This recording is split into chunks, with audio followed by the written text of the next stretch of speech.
The Valkyrie had lived among the stars for longer than most galaxies had existed. They were not made of flesh or bone. They were pure energy, bright and endless, moving through the universe like thoughts drifting through a dreaming mind. They watched younger species build their small civilizations on small planets, and they felt nothing. Why would they? To the Valkyrie, mortal beings were like mayflies. Here for a moment, then gone. Not worth remembering. Kethver was young by their standards. It had only existed for 50,000 years, which meant it was still learning, still curious, still making mistakes. And on one unremarkable day in the cosmic calendar, Kethver made a very big mistake. Thought it was passing near a dying star, a red giant in its final stages of collapse.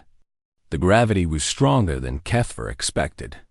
It pulled at the energy being's form, stretched it, twisted it. Kethver tried to escape, but the star was hungry and angry, and it would not let go easily. When Kethver finally broke free, it was damaged. Badly damaged. Its energy matrix was falling apart. It was losing power faster than it could hold itself together. It sent out a desperate call to its kind, a scream across the void asking for help. No answer came. The Valkyrie did not rescue their fallen. If you were weak enough to be heard, you were not worthy of existence. This was their way. It had always been their way. Kethver felt it fell through the darkness between stars, growing weaker with every passing moment.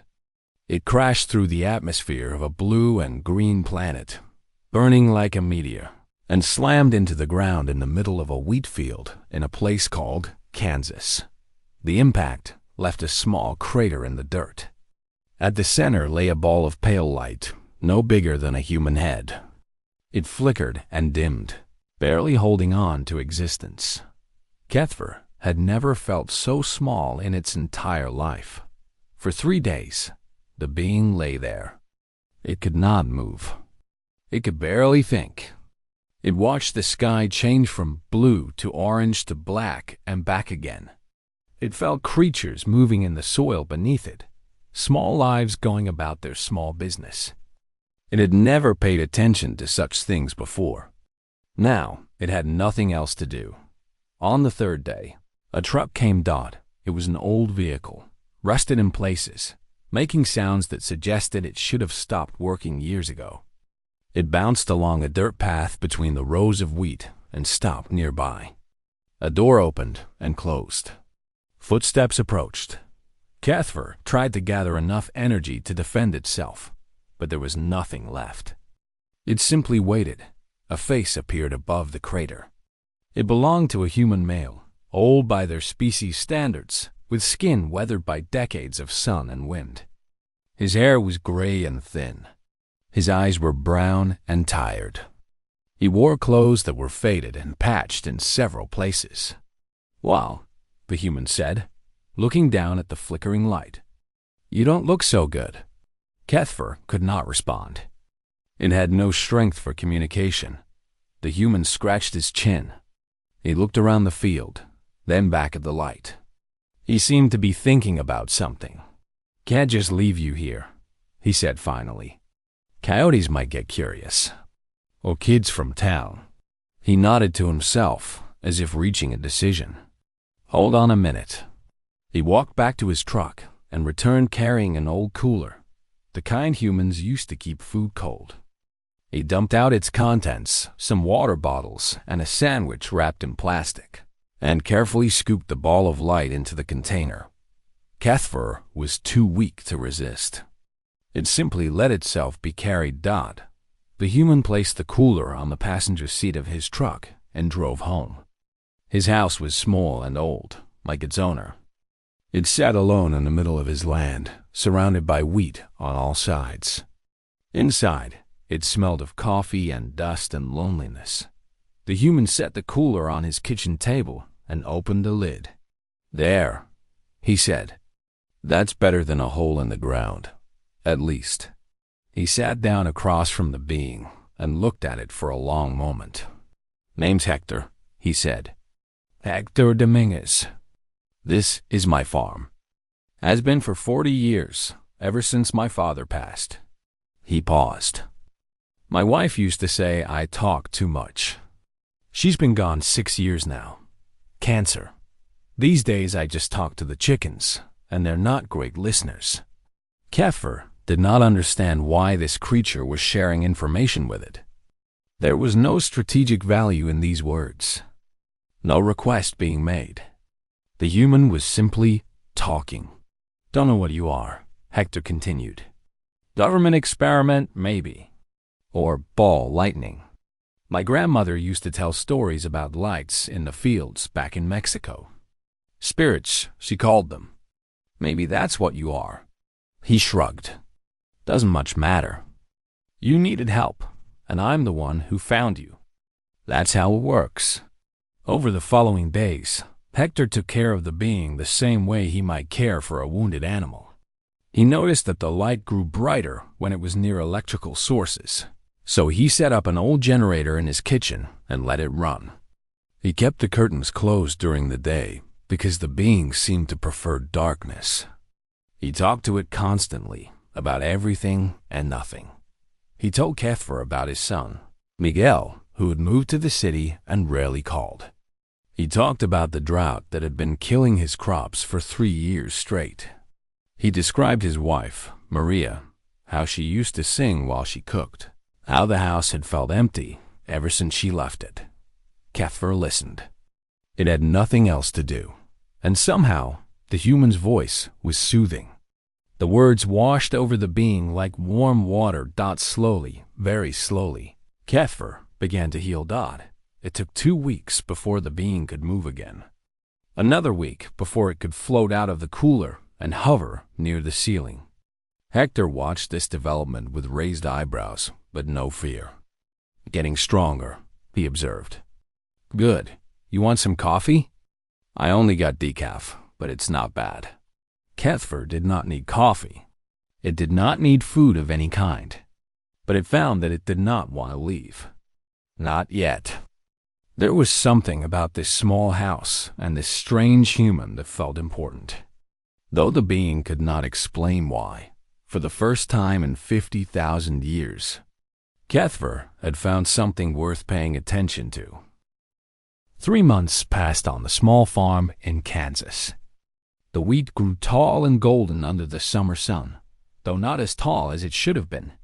The drought continued, and Hector Dominguez worried about his crops the way a father worries about a sick child. But he never stopped caring for his strange guest. Kefir grew stronger every day. The being could now move freely through the house, passing through walls when it wished, floating up to watch the stars through the roof at night. Its glow had returned to full brightness, a soft blue-white light that filled whatever room it occupied. But it did not leave. It stayed, and it watched, and it tried to understand. The Galactic Concord was a government of 400, different species spread across 1,000 star systems. Kefir had observed them for centuries, as all Velkari did. These civilizations operated on simple rules. Everything was a transaction. If you received something, you gave something back. Debts were counted carefully. Favors were never free. Hector Dominguez did not follow these rules. He had taken in a strange creature, cared for it, fed it electricity, and talked to it every single day. He had asked for nothing in return. He had not even asked what Kefir was or what it could offer. He simply helped, as naturally as breathing. This made no sense to the ancient being. One evening, Kefir finally gathered enough strength to speak. The words came not as sound but as thoughts, pressed gently into Hector's mind. The old farmer was sitting on his porch, watching the sun set behind his dying fields. Why? The question appeared in his head like a memory he had forgotten. Hector jumped slightly, then laughed at himself. So you can talk, he said. Figured you might. What's the question again? Why did you help me? You did not know what I was. I could have been dangerous. I could have harmed you. Hector thought about this for a moment. He took a sip of his coffee which had gone cold. "You were hurt," he said simply. "You were alone. That's all I needed to know. But you received nothing for your assistance. This is inefficient. This is illogical." The old farmer laughed. It was a warm sound, full of genuine amusement. "You sound like my son. He went to business school, came back talking about efficiency and optimization. Told me I should sell the farm and invest in stocks." Hector shook his head. He didn't understand. Some things aren't about getting something back. Sometimes you just help because someone needs help. That's what my mother taught me. That's what her mother taught her. Cuthbert processed this information. It did not fit any model the being had developed over 50,000 years of existence. Your species does this often? Helps without expecting payment. Sure, not everyone, not always, but yeah. Neighbors help neighbors. Strangers help strangers. We've got whole organizations built around it. Charities, they're called. Millions of people giving time and money to help folks they'll never meet. The being was silent for a long time. "This is not how the universe works," it finally said. "Every species I've observed operates on exchange. Service for service. Resource for resource." "Well," Hector said, finishing his coffee, "maybe the universe should take notes." As the weeks passed, Cuthbert learned more about its host. Hector woke every morning before the sun. He worked his fields even though the harvest would be poor. He fed his chickens and talked to his dog, and kept his wife's garden alive even though no one else would ever see it. He called his son every Sunday, even though Miguel rarely answered. When he did answer, the conversations were short and awkward. Hector never complained about this. He just kept calling. "He's busy," the old man would say after hanging up. "Important job in the city. I'm proud of him." But Cuthbert could feel the loneliness in Hector like a cold wind. The human missed his son. He missed his wife. He was alone in this house with only chickens and a being of pure energy for company. Yet he never stopped smiling. He never stopped helping. One night, Cuthbert finally explained what it truly was. The being described the Valkyrie, the ancient race of energy beings who drifted between stars. It told Hector about its 50,000 years of existence, about watching galaxies form and die, about the vast indifference of its kind. Hector listened to all of this while cooking dinner. "So you're basically a god," he said, "stirring a pot of beans. By your definitions, perhaps, though I am young and weak compared to others of my kind. And you people just left you to die? The Valkyrie do not rescue the fallen. To need help is to prove unworthiness." Hector turned off the stove. He faced the floating light with an expression Cuthbert had not seen before. It looked like anger. "That's the stupidest thing I've ever heard," he said flatly. "Everyone needs help sometimes. Doesn't make you weak. Makes you alive." The being had no response to this. "Well," Hector continued, his voice softer now, "you're welcome here as long as you need. No god, or not god, is dying alone in my wheat field." When the time finally came for Cuthbert to leave, the being hovered before Hector on the farmhouse porch. Dawn was breaking over the fields, painting the sky in shades of pink and gold. "I have recovered fully," Cuthbert said. "I can return to the stars now." Hector nodded. His eyes were wet, but his voice was steady. "Glad to hear it. You take care of yourself out there. You have given me sanctuary without asking for anything in return. This has never happened to me before. I do not know how to process this experience." The being paused. "What do you want from me? I can give you almost anything." The old farmer thought for a moment. Then he smiled, that same warm smile he had worn since the first day. "Rain would be nice. Crops are dying." He meant it as a joke. Cuthbert could feel the humor behind the words. But the being did not take it as a joke. The being rose into the sky, glowing brighter than the rising sun. Hector shielded his eyes and watched until the light disappeared among the stars. Then he went inside to make breakfast.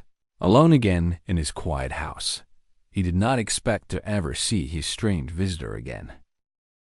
Kethfer returned to the spaces between stars where the Valkyrie drifted in eternal silence. The other beings of light acknowledged its return without interest. One of their kind had fallen and survived. This was unusual, but not important. They went back to their endless contemplation of the void. But Kethfer could not return to that contemplation. Something had changed inside the ancient being. It kept thinking about the small farm, the dying wheat, the old man who talked to his chickens and kept his dead wife's garden alive. It kept thinking about kindness given freely, without expectation. For the first time in its existence, Kethfer began to research immortal species. It reached out across the galaxy, touching data networks and information streams, gathering everything it could find about the creatures called humans. What it discovered made it stop moving entirely. Humans remembered things, not like other species, who kept records for practical purposes. Humans remembered emotionally. They built physical structures to honor people who had died centuries ago. They told stories about ancestors they had never met. They celebrated holidays based on events that happened thousands of years in the past. They had a concept called gratitude. Kethfer studied this concept with growing fascination. Gratitude was not logical. It was not efficient. It was a feeling, an emotional response to receiving help, and humans cultivated it like a precious resource. They taught their children to say thank you. They wrote songs about appreciation. They had entire social frameworks built around acknowledging those who had helped them. And they did not forget other species in the galaxy might remember a favor for a year or a decade. Humans passed down stories of kindness across generations. Great-grandchildren knew the names of people who had helped their ancestors. They named babies after people who had shown compassion a century before. The more Kethfer learned, the more disturbed it became. It shared its findings with the other Valkyrie. For the first time in thousands of years, the ancient beings paid attention. "This is concerning," said one of the elders. "A being so old it remembered the formation of the galaxy. A species that does not forget debts could become complicated." "They are primitive," another responded. "They've not even achieved faster than light travel. They are irrelevant." But Kethfer knew better. It had seen something in Hector Dominguez that the others could not understand. Humans were not irrelevant. They were something new, something the universe had never produced before, a species that loved those who helped them. Kethfer made a decision.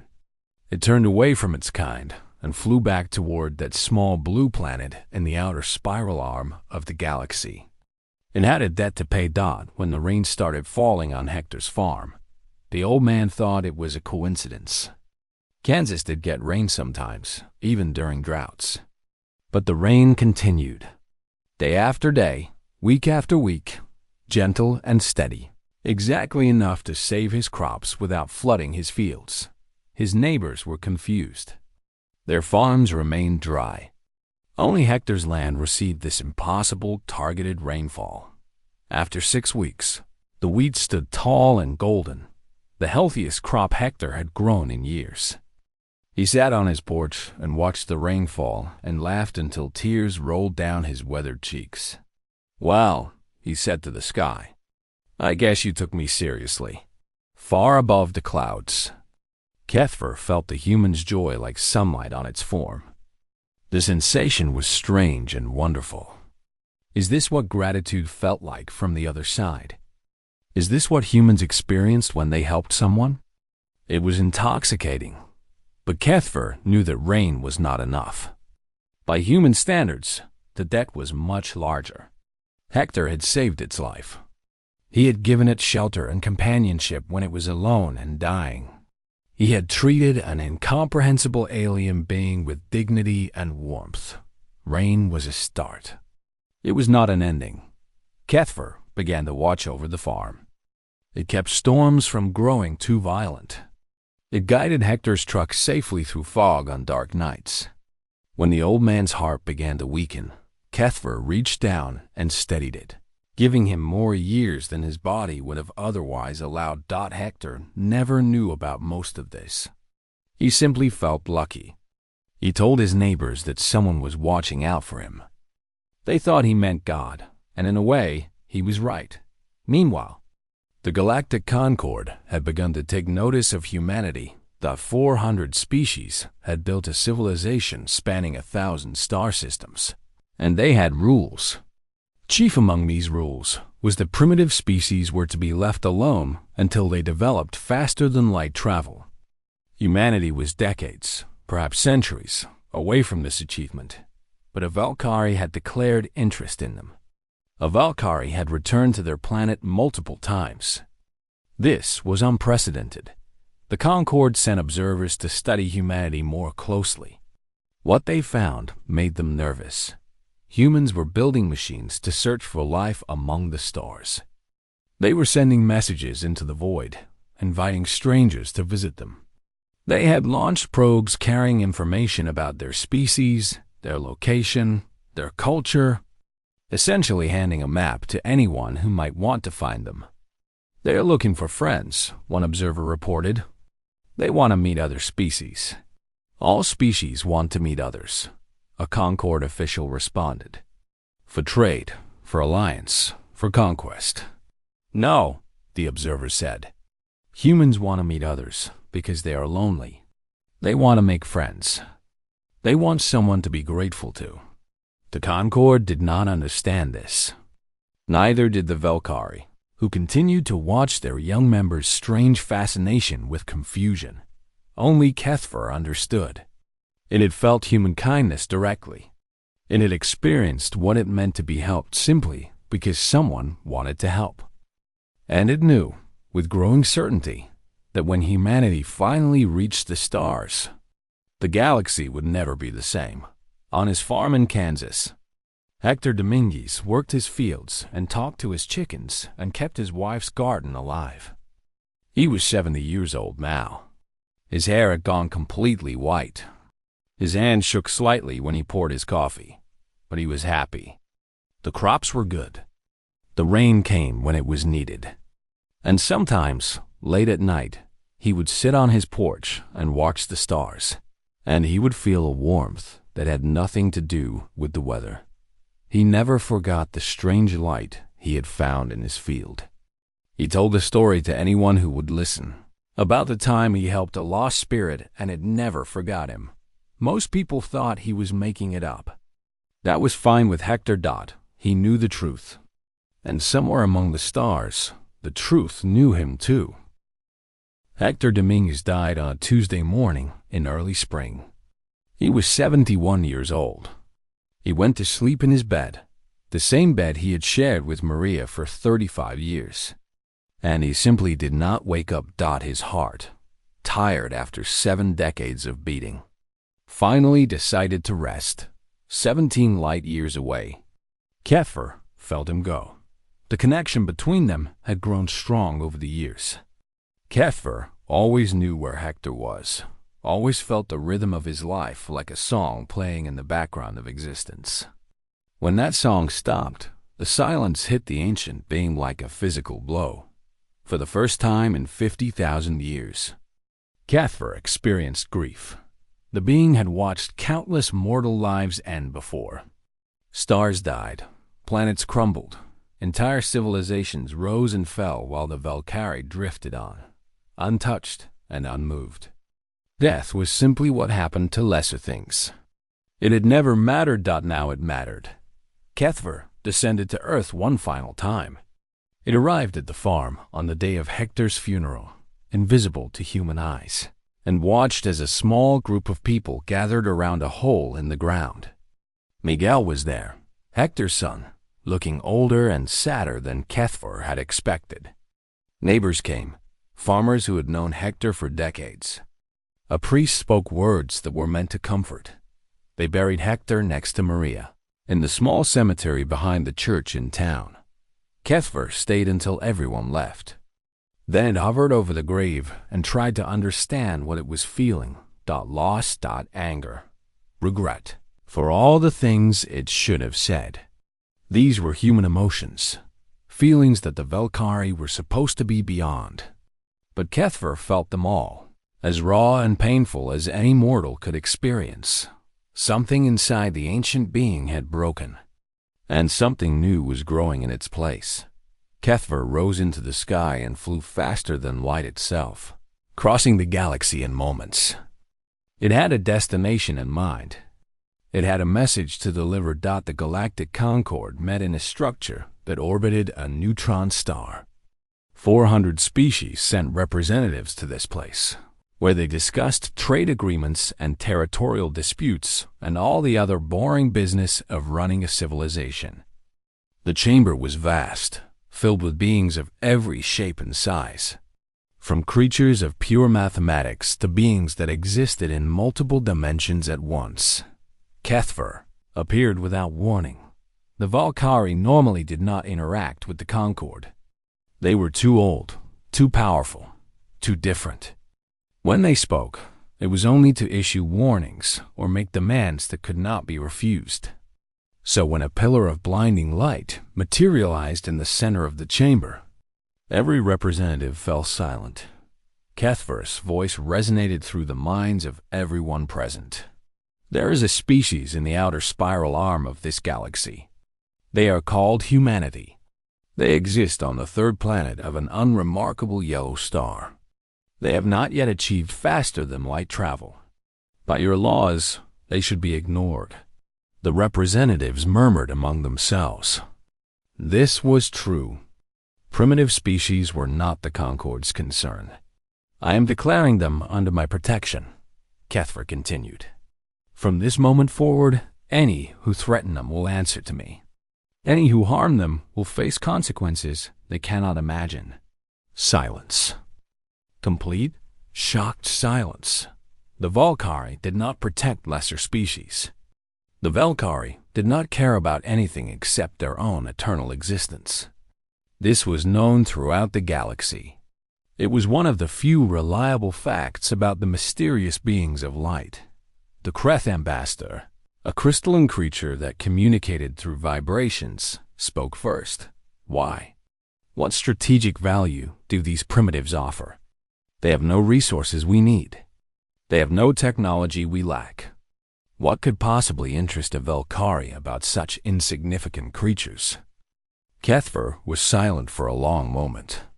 The light that made up its form flickered and swirled, as if struggling with something internal. 8 years ago, I fell to their planet. I was dying, abandoned by my own kind. A human found me. His name was Hector Dominguez. He was a farmer, old and poor by their standards. He had nothing of value to offer, and I had nothing to offer him. The representatives listened. Some did not understand why this mattered. He took me into his home. He cared for me until I recovered. He talked to me every day, shared his life with me, treated me as if I mattered. He asked for nothing in return. He did not even know what I was. Kethver's light brightened until several representatives had to shield their eyes. When I asked him what he wanted, he said rain would be nice. He meant it as a joke. A joke. He had saved the life of a being older than his civilization, and he made a joke. The being paused. Hector Dominguez died today. He was 71 years old. I watched strangers gather to honor him. I watched his son cry. I watched people who had known him speak of his kindness, his patience, his willingness to help anyone who needed it. Another pause. I have existed for 50,000 years. I have seen empires rise and fall. I have watched stars explode and planets form.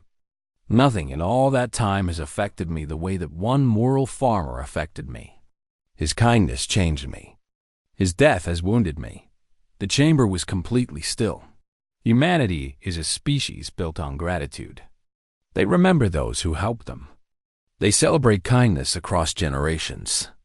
They are looking for friends among the stars, hoping to find beings they can appreciate and thank. Kethver's voice dropped lower, more intense. I helped one human. Just one. And he gave me something I never knew I was missing. Imagine what his species will do for any civilization wise enough to extend them a hand in friendship. Imagine what they will become when they learn they are not alone. The being began to fade from the chamber. Watch them. Study them. And when they finally reach the stars, greet them kindly. Because humans do not forget those who help them. And their appreciation, when awakened, can rattle planets. Kethver vanished, leaving behind only a trace of warmth in the cold void of space. The Galactic Concord sat in stunned silence. Then, slowly, the discussions began. For the first time in 10,000 years, a Valkyrie had expressed interest in a mortal species. For the first time ever, one had declared protection over a world.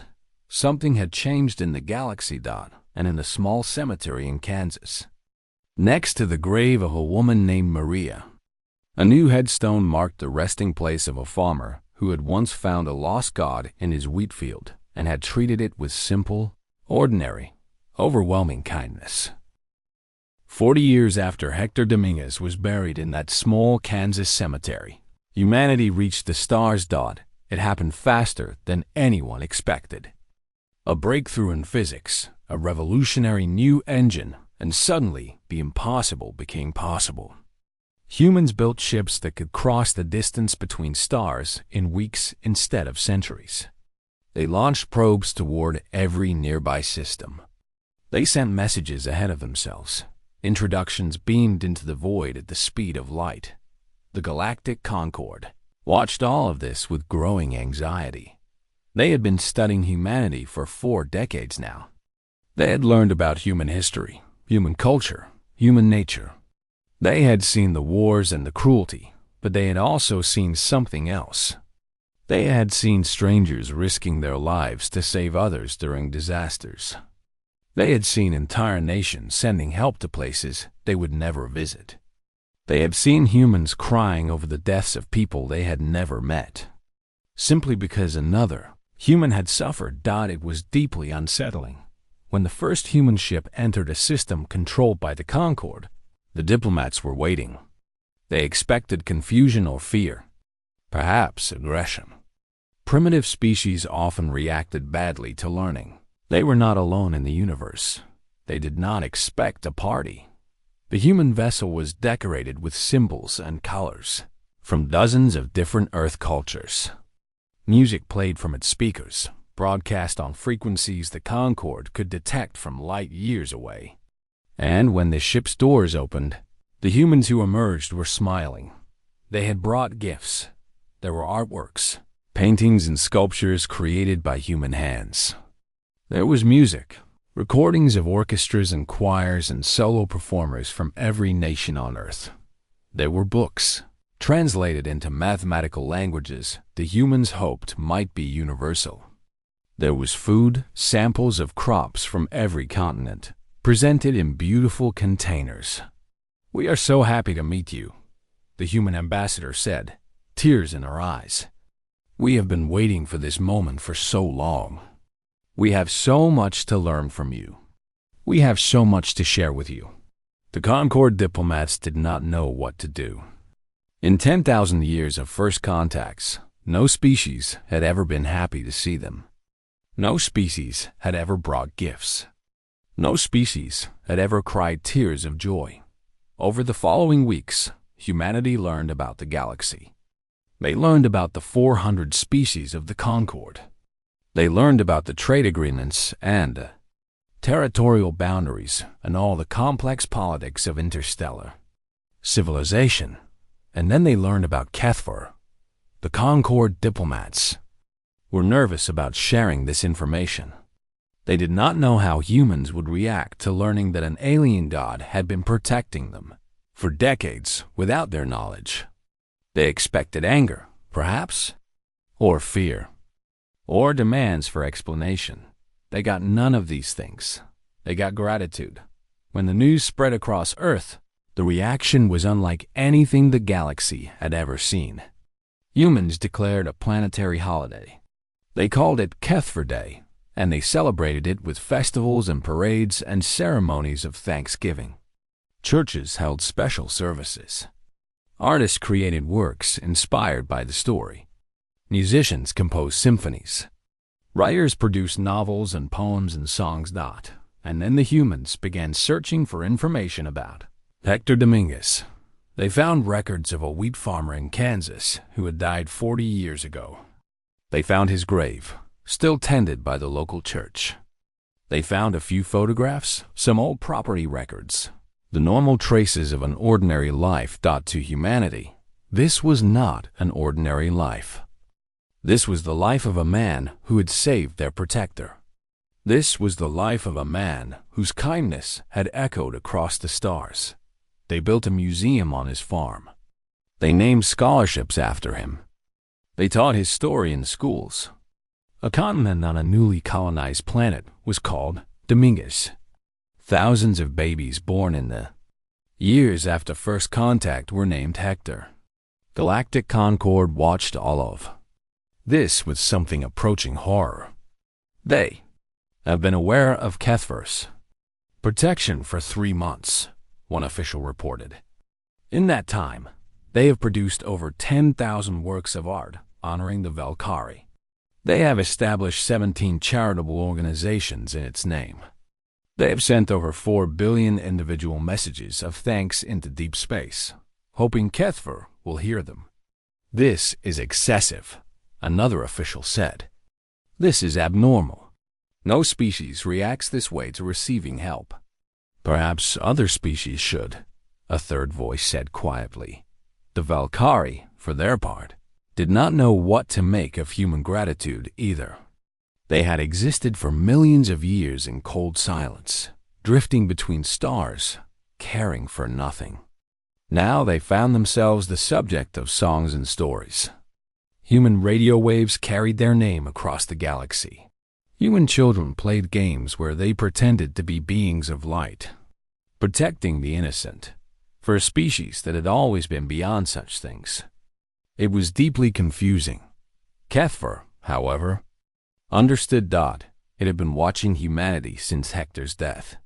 It had seen them grow and struggle and finally reach the stars.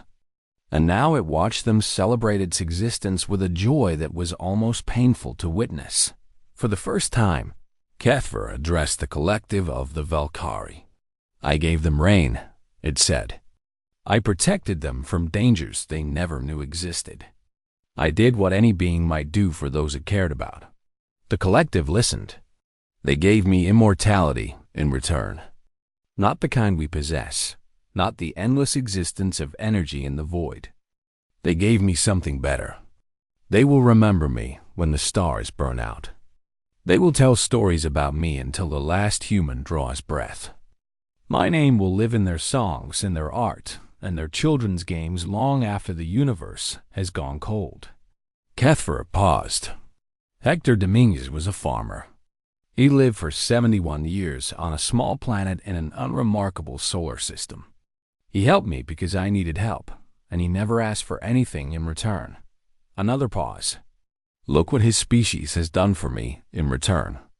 Look at how they have honored his memory and mine. Imagine what they will do for any being kind enough to call them friend. The Valkyrie had no response.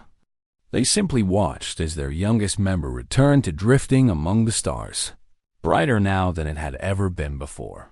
Decades passed. Humanity spread across the galaxy, bringing their strange ways with them. They made friends everywhere they went. They remembered every kindness, celebrated every helper, built monuments to every act of compassion they encountered. The galaxy changed around them. Species that had been cold and transactional for millennia began to soften.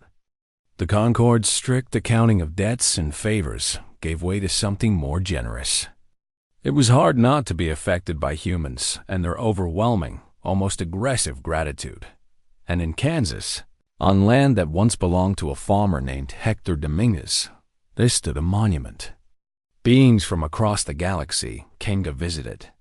Some were creatures of crystal. Some were beings of pure mathematics.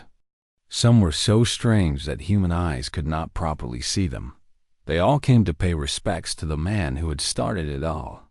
The man who had found a dying god in his wheat field and had offered it coffee. The plaque on the monument was simple.